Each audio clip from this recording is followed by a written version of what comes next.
Well, ladies and gentlemen, thank you so much. Good afternoon to everyone. Thanks for coming through to join us on this very great day of the 1st of March, 2026. Mr. Gogo, are you here? Yes, sir, I am. Oh, thank you. It's good to see you, Hlathi, Engineer Madela. Utravele kahle mfowethu.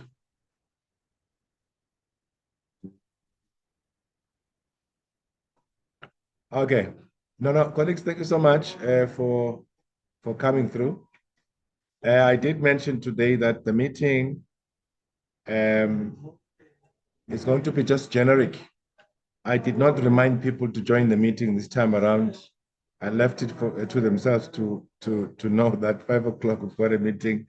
If you see them not coming in numbers because they've not been reminded, but it's going to be, I hope, a not long meeting, short meeting, where we want to just have a brief to chat about the rural chamber stuff and any other issues. But just before we do that, we've had the State of the Nation address by our president in South Africa. You obviously must have picked up some of the very important developments in terms of what needs to be done, and followed by the speech by our finance minister. For those that are in South Africa, that speech was obviously loaded with a lot of things that I think were of interest to all of us in South Africa, especially when it comes to how the economy is going to be developing going forward, and looking at our debt to GDP and trying to stabilize, as well as, interestingly, to hear the minister talk. Sorry, Madela, that's fine, my brother, it's okay. To hear the minister talk about the crypto assets, your blockchain, etc. That for me just simply means that the crypto space can no longer be avoided, even by governments from all around and all across the world. We do obviously know that some governments are still frowning upon this crypto assets issue. Somewhere in China, there's still a little bit of this and that, but we know that crypto assets are the thing. And then it therefore behoves us to say, let's be part and parcel of the development in terms of the new financial architecture, especially for those that among you have bought into the vision of crypto, as well as with Mr. Masilela, who's always here together with Yako and others, explaining to us this crypto asset story and as to what it means. Nanokuthi singayibambisana kanjani kuyona, singayenza kanjani ukuthi sibe ingxenye yama-crypto assets. So that has been a very interesting development for me, because I've noted with interest that the National Treasury, the Reserve Bank, they do see that the crypto issue poses a risk of some sort if it's not put within the parameters and the paradigm of government's framework of economy and finance and assets, as it were, especially for those that uses crypto to just do crime and transfer money and do money laundering stuff, etc., etc. But we are watching those developments to see where are they going to end and what is going to happen going forward, etc., etc. So today I had a meeting with Pak Stau, the Minister of Trade, Industry and Competition. It was quite an interesting one, looking at the economy of KwaZulu-Natal and the deindustrialization of the province, which is very, very interesting, because now you've got Tongaat Hulett. I'm sure many of you are aware and can see what's happening in the Tongaat Hulett portfolio. There are serious issues developing in there. And if you look at the totality of the industry of KwaZulu-Natal, it's quite interesting to see your Subfref, going down the drain, your ArcelorMittal, et cetera, et cetera. And this is a serious worry on the economic front in KwaZulu-Natal in particular, and elsewhere in the country. But because this address was meant for KwaZulu-Natal, one can see that something needs to be done, and there mustn't be a knee-jerk reaction to the economic development of industry in KwaZulu-Natal, particularly as the second biggest economy in South Africa and the largest contributor, second only to Gauteng in terms of GDP, and as a gateway of SADC, particularly through the harbor of Durban and the harbor of Richards Bay. So this is an economy that you can't leave to chance. In a sense, you do need to pay attention to it humming and finding ways where you see there are gaps and challenges that you come in fast to plug in those. So for those that are in the KwaZulu-Natal province, they must be aware and awoke to the realities of their economy, because if KwaZulu-Natal sinks, that means there's repercussions right across the country, including Gauteng, as it were. So it becomes very important that government must be seen to be doing something and must be doing something for real to try and rescue the situation that seems to be going down. So KwaZulu-Natal, therefore, is on the radar, and the spotlight is there, notwithstanding all the political issues, because you know how politicians are in their political parties. They do want to do a lot of political scoring and et cetera, et cetera. But here we don't need to play politics. This is people's lives. This is the reality of what faces the people of KwaZulu-Natal, and the situation must be rescued. So I obviously spoke as well, challenged the Ministry of DTIC to say, I think we have got what is called, what are these things? The policy framework of government, as it were. In other words, you've got your master plans, your industry master plans. We've got quite a lot. There's sugarcane master plan, clothing, textile, and leather. You've got a whole lot of master plans. I think they are totaling, I don't know, subject to correction, somewhere 10 or so. Those are master plans which are supposed to be inclusive in them being implemented in order to sort of change the economic landscape of the entire country, and to help open up the economy as well, so that we really don't have to be talking about challenges of the monopolies, as it were, your big industry, such that if it falls, like Tongaat Hewlett, for instance, it's a big company that has been there for over 135 years. And then when you look at the effect and the impact it's going to have if it fails, there's going to be thousands of farmers who are now going to fail in their endeavors, and their small sort of like spaces, the farmers who are really producing sugarcane. So these are issues that are at stake right now in KwaZulu-Natal because of the sugarcane issue. And we hear Mr. Gumede, I think, who is one of the contenders to ensure that he helps rescue the industry, coming up with, there's going to be the diversification of the products when it comes to the sugarcane industry, where there will not just be the production of sugar, but there's going to be production of ethanol, and there's going to be the production of electricity, because we know that you can produce at least those three products out of sugarcane. And those are very interesting and very exciting news to hear. But I think more than anything else, my point was we need competition in the industry, not just competition from the existing players, but competition from the new players, which is you and I, because there are people here who are in the sugarcane space. And largely, many people do sugarcane in KwaZulu-Natal and some parts of Mpumalanga as well as the Eastern Cape. So you need to have industries that are going to be focused at growing sugarcane purposefully for the very same ethanol that it's now being talked about, and purposefully for the very same sugar as well as electricity, which is very crucial in ensuring that the economy is diversified in terms of the new players and entrants, and that opens up really a lot of opportunities for other people to come and be blessed, so that you don't have this very big giant falling. And when this giant falls, everybody else gets affected. It's all because the economic planning of the country, as well as implementation thereof, is not being adhered to.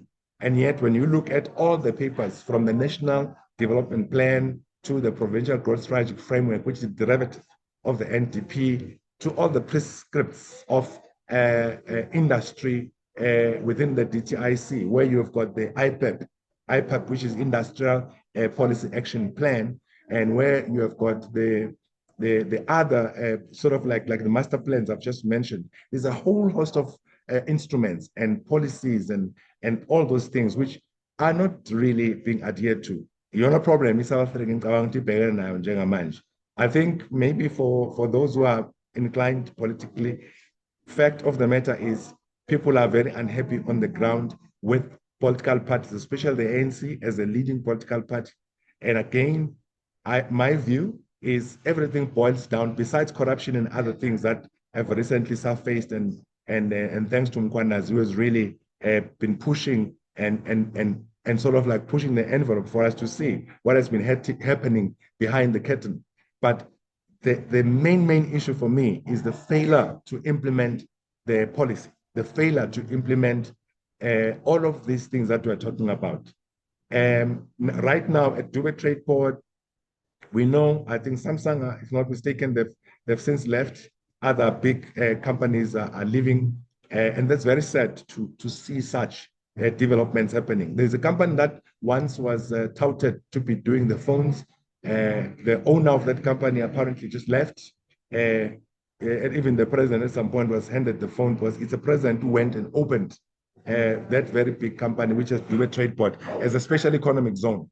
And to come to hear that such glaring, beautiful launches that were promising to be giving, us as South Africa to creating the first phone, as it were, came to naught. It's disheartening. So these are issues and matters of economy that, as members of Amandla of North, we've got to be aware of, happening provincially, depending which province it is, Western Cape, Northern Cape, Gauteng, and we need to be educating each other about what exactly is happening in our country, practically and on the ground, strategies of economic development, what is cooking there, and what industry is closing, what industries are opening, what are challenges that have caused certain industries to close. Again, part of that is the externalization of our economy, where some of the assets which are strategic tends to be sold out to big industries across the world. And then those industries in their boardroom, they take a strategy that says, look, we don't want to manufacture, for instance, your pigtails, which is in the sort of like the arm space, etc. They say, well, we wanna manufacture somewhere elsewhere. I think Uma Dela is an engineer, is a Newcastle-based person, could enlighten us further about this, because much of what are serious challenges, it's a pity, Mandela, if you can't open your mic, I would have wanted you to talk to these issues, because much of the issues that are happening currently, they affect the whole district of Amajuba, which is Newcastle, where you are at. And those are issues which engineers like you must bring solutions for, so that we can be in a position to go present to government, right? Let's say, government, we need you. Thank you so much, Taba. I've noted you. We need you to intervene when it comes to this. But how do you need to intervene? It is in this particular manner.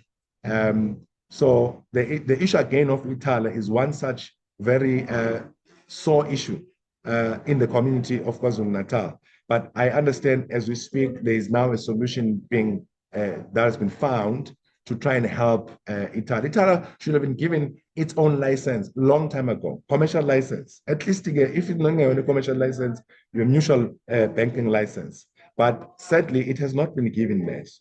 And these are real issues which we must talk about without fear or favor, and be very blunt and upfront about, because we know that ITALA has been servicing the poorest of the poor, the marginalized, the people who are right on the fringes of economy, where big banks would not necessarily find economic value in servicing people at Nkandla or down in Ebakulusini, where it's so remote. But you'd find Ithala has been there throughout the years, through its founding. And it's IDC, which is Industrial Development Corporation wing of Ithala, as well as the banking part of Ithala.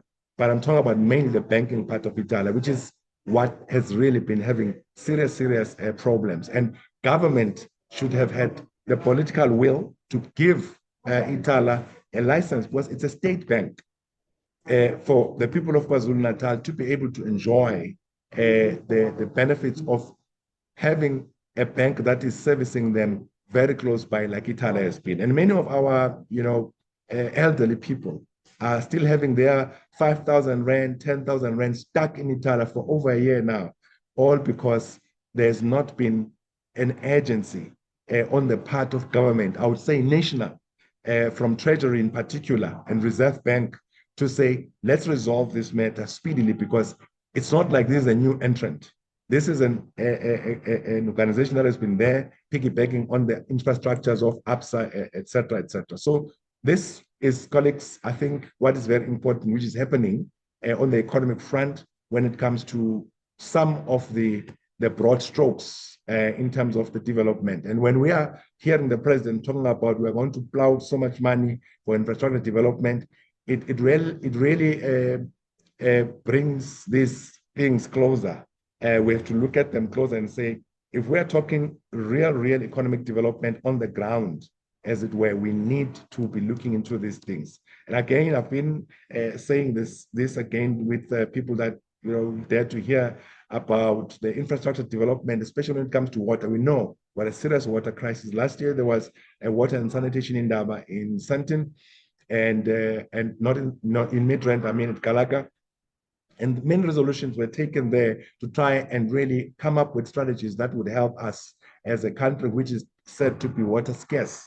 And we've got your Lesotho Highland waters, where we draw a lot of our water from. And we've got Drakensberg, where we draw a lot of water from, and we've got the Vaal, etc. But when you look at the infrastructure of water, bulk water, and in the cities, it is a sad state. And that has been talked about and again, where you hear that with 5.2 billion liters of water that are pumped there, for instance, in Gauteng daily, half of that is lost in the process. And that affects us direct as citizens, because truly speaking, we are the ones that bear the brunt of having to pay more for water that is lost through bad and worsening infrastructure, which has not been fixed.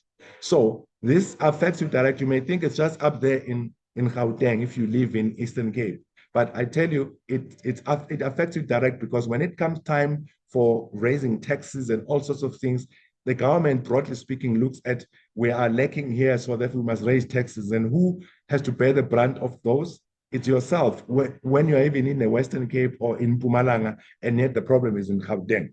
So that's why I think meritocracy becomes an issue, where people who are of merit and correct, education and qualification and skill must occupy positions of influence in their respective spaces. Whether you're talking your engineers, your technicians, engineers across all disciplines, and your accountants across all disciplines.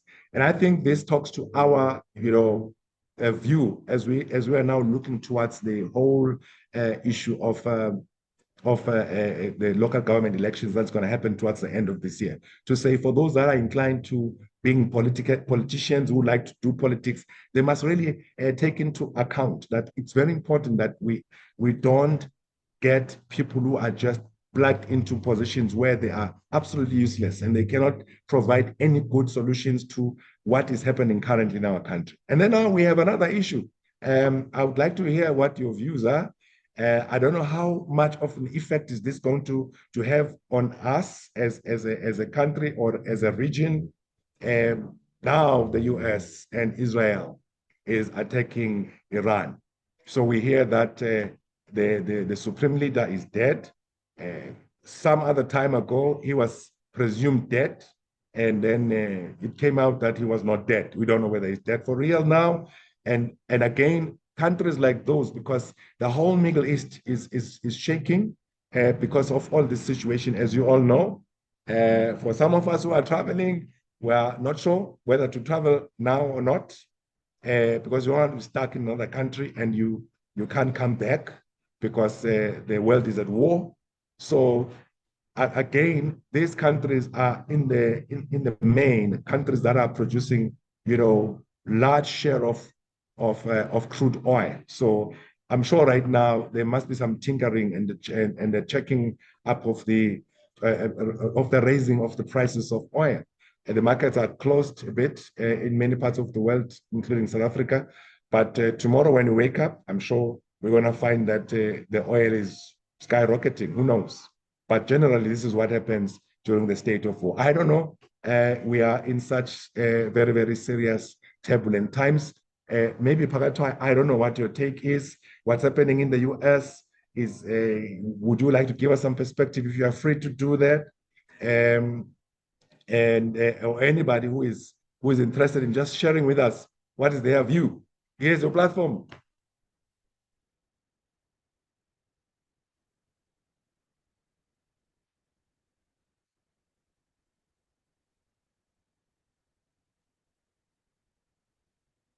Right. I don't see anybody interested to talk to us, but that is fine. So the issue, though, is we are in some serious, challenging times, and we have to be prayerful about it and hoping that governments of the world and leaders of the world are able to really help us navigate this situation. Because, who knows? We do not want the Third World War, and that war may be even very devastating, understanding that countries now have got weapons that are far more dangerous than they were 50 or 60 years ago. So here we are, colleagues. We are in a situation that we must be aware of what is cooking in our world.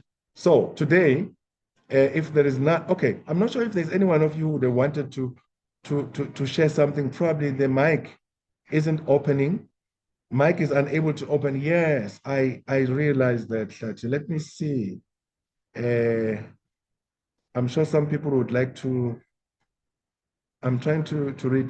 Gorko, help me read the comments because the computer I'm using today is a bit sleepy, right? Okay, one comment we have is that okay, good day. What is the status of Italia Bank? That is from Thabo Do you mind to speak to Malehwane. speak up and closer to the mic, Gorko? Okay. So can you hear me now? Am I audible? Yeah, it's better. Go ahead. Okay, so one comment we have is from Thabo. I will not pronounce the surname until maybe he can open his mic and maybe pronounce it for us. But he was asking, good day, what is the status of the Italia Bank? And then the other comment was from and then said, SA bound plane has been grounded already. So I think the last comment is talking about the war that has broken out in the world. We have seen that some of the planes have been grounded. I think flights from Dubai has been suspended. So I think one of the things that we might actually even just to, or we have to think of is as much as this war is not directly, or it's not directed to South Africa per se, but of how much it affects us because of our connections with Iran and other countries, but also just a normal citizen. Let's take it to the lowest level. A normal citizen who was traveling for a holiday and then now they are bound, they can no longer travel from one airport to Johannesburg. So this is how far this thing has gotten. Yeah, so I think there is one comment I wanted to make. Mr. Tabo, you can go ahead, sir. Yeah, Tabo, you can unmute. Try and unmute and have Okay, your good say. day. Can you hear me? Thank you, loud and clear. Yes, it's Matlejwane. That's how you Oh, pronounce my surname. Matlejwane. Okay, Yes. thank you, sir. Yeah. It's not only the UAE, then Dubai, it's the entire UAE that the flights have been shut down. No flight is going in or out. Um, about 17 billion barrels worth of oil have been destroyed there. due to these bombings and stuff. So yeah, it's not only Dubai, it's the entire UAE. And yeah, it will affect the entire world. As Mr. Kawa said, prices of oil have already skyrocketed in the UAE. So probably when the markets open tomorrow, yeah, it will shoot to the roof. So yeah, just that comment as well. Thanks. Wow, thanks, Tabo. It's very, very interesting what's happening right now. Whilst you are talking, I'm just busy trying to scan the news as well. I realize that, sure, it's getting tense. It's getting worse and worse. And I see Matela. Can you try and unmute? Let's hear you. Yeah, can you hear me, Nkosi? Yeah, speak up a bit. Now you are open. Just speak up. Okay, can you hear me, guys? Yes, we can. I will not be showing my photo or my camera, but thanks, Nkosi, for. I actually requested that if you'll be able to give me about 10 minutes to explain this thing in context, but I'll try to be short. I hope there are people that are into sugar cane. I hope there are people that have got their investment speaking to KZN and other provinces that have been left out without really wasting too much time. I requested to speak to the topic of Hewlett, Tongati Hewlett, but also in relation to energy and what the head of the state committed himself to at the State of the Nation address. Just to see, or just for you to get a jigs of how these things unfold. In 2018, we warned the government that there was going to be load shedding in South Africa. They needed not to take a certain direction in energy. That was ignored. And then load shedding ate us and it disrupted everything. We continued to say, well, you need to do X, Y, Z, but it took them 3.5 years to 4 years to finally admit that they needed to do what we had asked them to do. If they had done what we had told them not to do in 2018, there would have been no load shedding. And the reason why I'm bringing this is just so that you can relate to what is currently happening now. If ever you are in doubt why ArcelorMittal shut down, it has nothing to do with anything else, but it has to do with the type of decision that our government took. And the way to see that is the Chinese have put up a brand new steel mill in Zimbabwe just across the border. And ArcelorMittal themselves, they've got reasons why they shut down. One of those reasons is energy and the howling of iron ore. Things that the government has a handle to affect. Now, we've lost ArcelorMittal, we've lost the tire industry, we've lost many industries. A highly respectable gentleman in South Africa, Sandile Zungu, at the gathering of Ixubera Institute yesterday, he articulated it very well that we are at the phase where there's this disindustrialization in KwaZulu-Natal, but not only in KwaZulu-Natal, generally in the country as a whole. Now, to narrow this discussion down to what should happen with Tongaat, I will not go into what happened because I'm not an expert, but I can tell you there's absolutely no reason for people to be made to panic with regards to Tongaat. In fact, it presents a huge opportunity. But it's not going to happen because the people that are at the forefront, they don't fundamentally understand what needs to be done. Even the gentleman that is being spoken about, who has come out in public and said they are going to repurpose Tongaat company into electricity generation, ethanol. You should actually be saying bioethanol, but nevertheless, it is ethanol, and a little bit of sugar. So there's a percentage from 0 to 100% that goes to sugar, that will have to go to sugar, that will have to go to electricity, and that will have to go to bioethanol. So sugar will be the smallest percentage, and it will be followed by electricity. It will be the next smallest percentage. The highest percentage will be bioethanol or ethanol. Now, the reason why I wanted to speak is in this country, it's currently not allowed to blend ethanol to petrol. So from biomass that has been planted, you either go biodiesel, which you mix with diesel, or you go bioethanol, which you dump into petrol. Now, the challenge is that the South African biofuel strategy and the biofuel regulation document, it states that biofuels in South Africa are reserved for the land that has got a history of not being part of the food chain. This is very important and very fundamental. It's legislated. It's the reason why the biofuel strategy exists in South Africa. It was gazetted. It's not ambiguous. It says biofuels are earmarked for the land that has got no history of being part of the food chain. Now, in South Africa, there's a lot of land that was not part of the food chain. It's actually land that was occupied by Black people because they didn't have futures contracts with the food companies like Pioneer Food, Tiger Brands, and many others. They didn't farm for a future contract. They were just nowhere. That's the land that was earmarked for biofuels. We're coming back to Tongaat.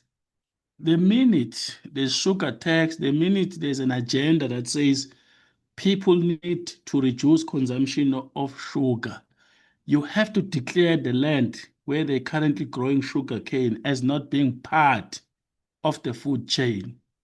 And if you now, which you can do easily, once you've done that, you can then go and manufacture bioethanol and you can blend it into petrol. Sasol will take it, any company will take it. However, this conversation is muddied or it is toxicated by the mergers in both agriculture as well as in petroleum. I'm almost done. How do they make this toxic? The traditional farmers that had future contracts that were guaranteed to go loan money against the future contract to plant or to produce whatever they're producing, they wanted to be part of this. And they put their foot down and said it's discrimination if it is going to be land that has got no history of being part of the food chain, because that land was known to be in the hands of the former homelands, traditional leadership, Black people in general, because they don't have futures contract.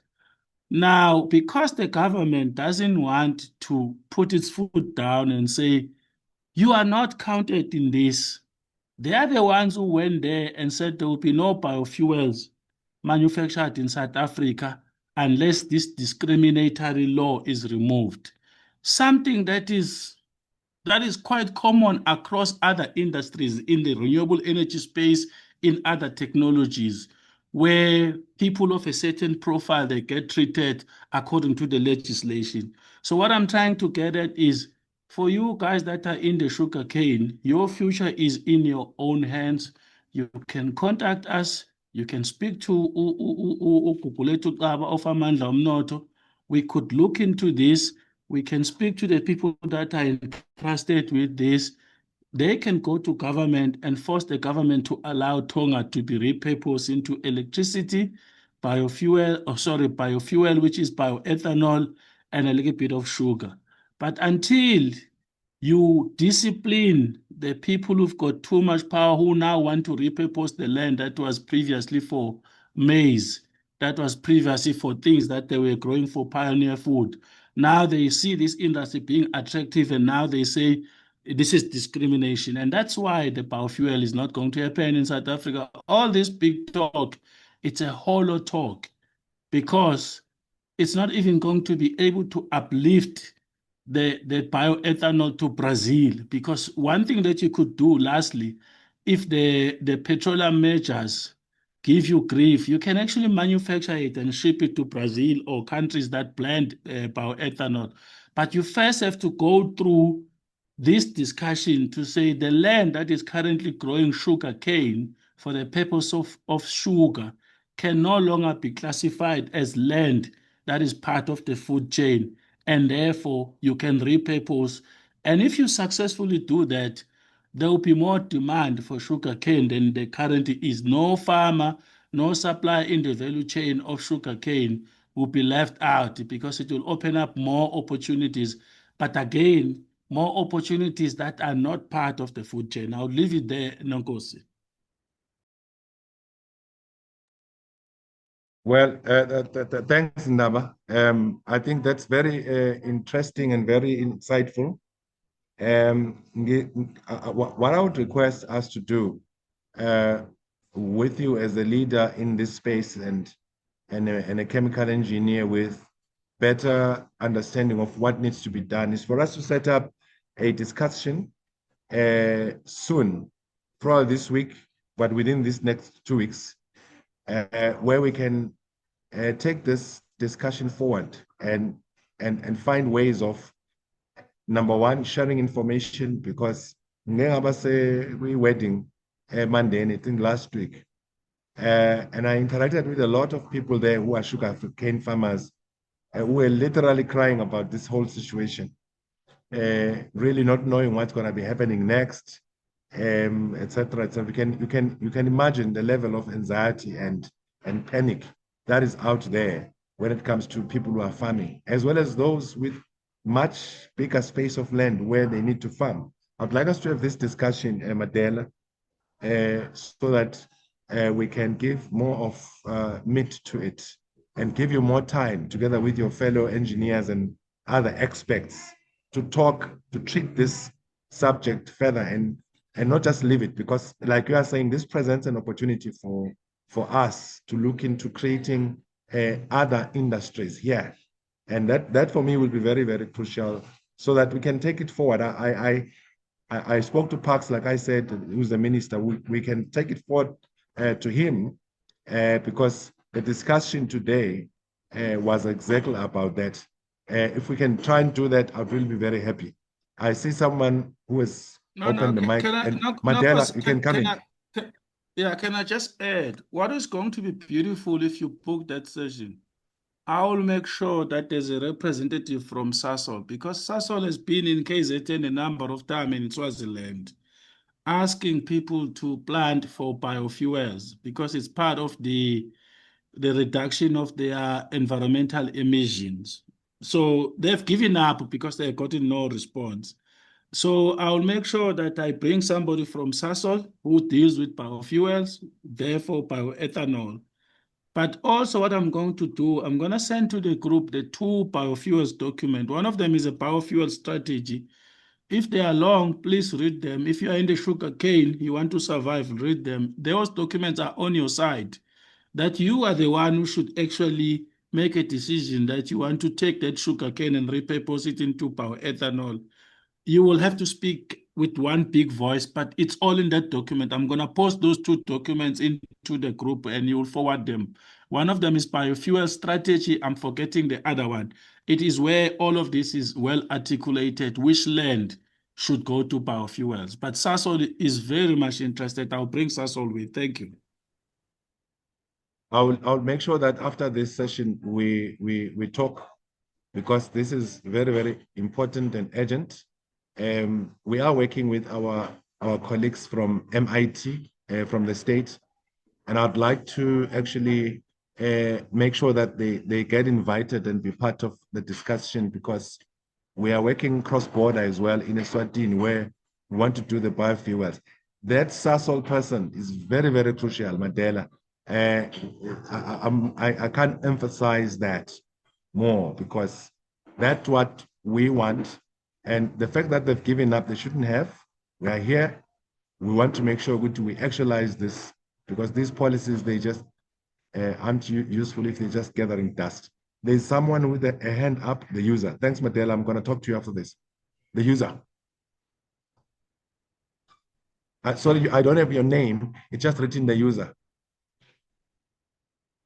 Please speak up. Okay, Mpumi Sithole. Okay, it seems like others, they just raised their hands. Maybe it was a mistake. Let's move. Any Okay, other can you comment? see the comments? Please read them for me, my brother.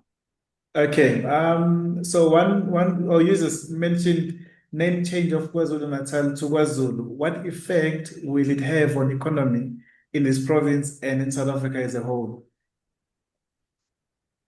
So Go. Name change of KwaZulu-Natal to KwaZulu. Yeah. What effect will it have on economy in this province and South Africa as a whole? So I think the user is talking about the proposed name change by Silo Samabandla Onke uNkosi Msizulu kaZwelithini. Oh, okay. No. Yes. I think that His Majesty was obviously suggesting that he would like the province to be changed. I don't think it's law yet, or it's been effected yet. It hasn't been actually. There is a lot of processes that needs to be followed for that to sort of like materialize. So as far as what economic impact will it have to really change the name, it really is a costly exercise because quite a lot of documents need to change from KwaZulu-Natal to KwaZulu, as it were. And all sorts of things like that. But maybe it's a very interesting one because many of the people of KwaZulu-Natal who are Amazulu, they really feel strongly that, well, change the name. By the way, the reason why we even have this name as KwaZulu-Natal, this is the only province with a name that represents its people. Thanks to Umntwana Wapinanga and Umangosutu Telezi, who insisted and fought that KwaZulu should be put in there as well as, married with Natal, so to speak. So we don't know what's going to happen down the road. Maybe that talks to more the issue of identity and the pride of the Zulu people in terms of them wanting this place to be called KwaZulu, even though obviously it's multicultural. There's so many other people, whites, Indians, and you name it. But I think, my contribution would be, let's just wait and see what's going to happen for now between what His Majesty has proposed and government. We had, I think, Mr. Mabuya Khulu from the ANC, who really received a huge backlash for just merely responding in a way that he did, responding, I think, maybe on behalf of the ANC, saying that's not going to happen or something to that effect. But let's wait and see. I wouldn't want us to entertain much of that political hot potato here. But on the economic front, we'll see as we move along. Let's move. Who else has got something? Koko, read us some other stuff. When it comes to SOEs, we have a problem in SA with officials that have their interests and not in the benefits of South Africans at all. Hence the infrastructure deteriorating. So I think this one is talking about, So it says when it comes to SOEs, we have a problem in SA with officials that have their interests and it is not benefiting South Africans at all. Hence the infrastructure is deteriorating. I think there's an element of truth in what is being said there. I think politicians, broadly speaking, do agree to the fact that much of the problems are not just caused by politicians, as it were, but it's caused by officials who really hold the real levers of power when it comes to what is being done there, to a point where some are said to be hijacking the problems of government at the barrel of a gun. And there was a huge discussion today about from wherever I was, I won't say where it was, but it was about exactly the same thing that, even people who are placing, I think Umadela, together we were there yesterday, I can attest to that. We were there yesterday with Izubera. There was again a discussion about the fact which, some people now, they really hijack things and they work, they're in cahoots with the officials. So there's a lot of cleanup that needs to happen. I hope government is up to the task to be able to clean up that type of a situation in South Africa, because we don't want that. It's selfish people who are really destroying our country for their selfish interests. The next comment, Kuti. The next comment is coming from Brother Joseph Kwabe Menjo. He is saying, I propose that Amandla Umno to create a steering committee for research and development for various reasons. The most prominent is for innovation and patents. Okay, thanks, Pagato. I think that suggestion is kindly taken. We will obviously sit and discuss that. I think, Madela, I know there has not been a real formal engagement. This is why we are going to move into this rural stuff now, just in the next few minutes before we close, because that's exactly the point that Brajo is raising, where we need to be guided by science and research in terms of how we drive our economic activity and engagement. Maybe on that note, Gogo, maybe tell us as to who has volunteered to be part of Rural Chamber, because we want to know so that we can give an opportunity to everybody or anyone who would like to volunteer, because we're serious about this. And why we keep on coming back to it, we'll do it until we are fully satisfied that we've now got representation all across, because the matter in the next decade or so has to be about nothing else but economy and emancipation of our people, and when it comes to economic development and entrepreneurship. Over to you, Muelas. Okay, thank you, Nonkosi. Would you like me to announce the names or just highlight I think just tell us that how many people, because we need 5 per district, right? Tell us how many people are there in that district. We are going to publish that because it's no secret. People are members of Amandla North, so they know each other. It's not like we're going to share the information outside of our groups. But just tell us how many districts do we have now? How many people have volunteered to be members in those districts? If we've got more than 5, you tell us that. If it is less, yeah, just tell us that high-level information. Okay, I think at the moment we have people from 8 districts that have volunteered. I think the one that is leading the most is eThekwini municipality, because at eThekwini we have about 4 people that have volunteered to join or that would like to become volunteers. Umgungundlovu, we have 1, and Krizani, we have 1. And then City of Johannesburg, we've got 1, 2, 3 that have volunteered to be part of the committees in the Rural Chamber of Commerce. And then we have 1 at Mkhanyakude, 1 in Kangala, and 1 at Umzinyathi, and 1 at OR Tambo District Municipality. So those are the numbers we have. And just to also maybe ask the members to join again. We have opened the link. We've had it open for I think for the past 3 weeks we've had it open so that members can join. I will share the link on our chat. Then those who are interested in becoming members or volunteers within the Rural Chamber of Commerce can sign up, and then we would report again the next week, Mr. Nokos.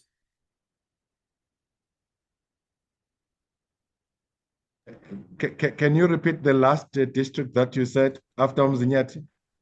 After Umzinyathi, we have OR Tambo. I think it's in the How Eastern many is Cape. 1 person? There's 1 person there, yes. Okay. So, colleagues, thank you so much, Muelas. Colleagues, we are going to request that I know some people had written to me direct. I'll see who are those working with Muelas, so that we can have as many of you joining this chamber. It's so important for you to please volunteer, because we're going to call upon all of you at some point soon, in this month of March. That's our intention. We want to do that.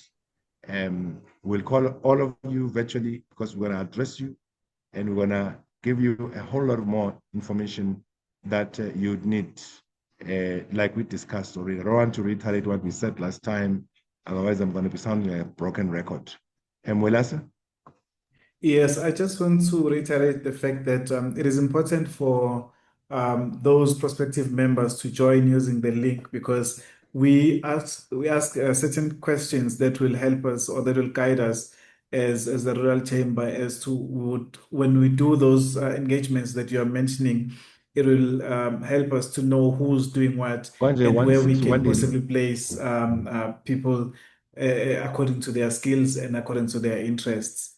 So I think that it is important that whoever that feels to, I mean, whoever wants to or couldn't get the link, I think the one message or the one request they should be making to you is to request the link to join, other than just saying that they have an interest into joining as volunteers, because then they won't answer the questions that we have for them, and we wouldn't know what they're interested in doing in the rural chamber. Thank you. Okay, so Mr. Kolko has shared a link, right? So right there on the group, please share that. Ngicela share footy on the groups, Mr. Kolko, so that we can be able to encourage more people. Phumzile? Okay, I wanted to ask whether is there any age limit if one is interested to join to be part of the volunteers?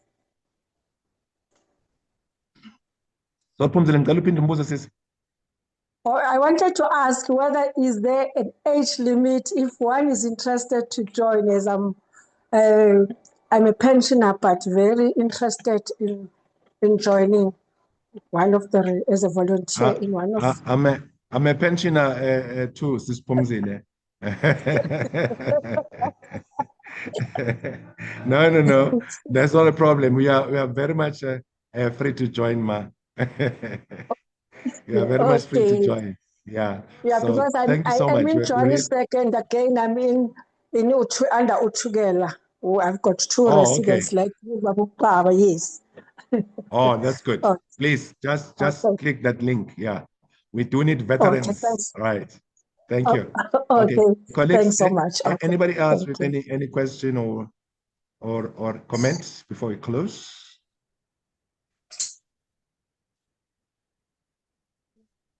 Okay. So in absence of no other comments, please allow me to kindly thank you for coming through.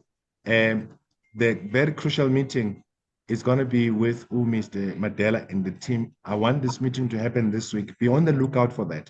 Even if you may not have an interest in the sugarcane space, the ethanol, the biodiesel, biofuel space, have an interest, just listen in, because it's going to be very, very crucial. I know there's some legislation kicking in pretty soon, this year or next year or something, that's about blending, etc. So Madela and them, they'll be taking us through the whole exercise. And for people of Eswatini, please make sure that you are part of this, because we are creating this biofuel, biodiesel thing in Eswatini together with the MIT from the US. And again, to benefit you hugely, I'll try and invite some ministry of commerce in Eswatini. I'll talk to the ministers there to be able to join these meetings, both finance and commerce, as well as energy, because I think it's going to be crucial for them to be part of this. Colleagues, thank you so very much. May you have a wonderful week ahead. Please, let's pray for the peace in the world and pray and trust God that there will be peace, because some of these things, as they are busy happening right now, we don't know where they will end up, and we don't want to see the world sinking deeper and deeper into some serious quagmire, because that affects all of us. What happens the other side of the world, it's really going to affect us hugely, unfortunately. We'll keep you posted as we observe and watch the news and see what's happening, especially from the economic front. May God bless you and keep safe. Thank you.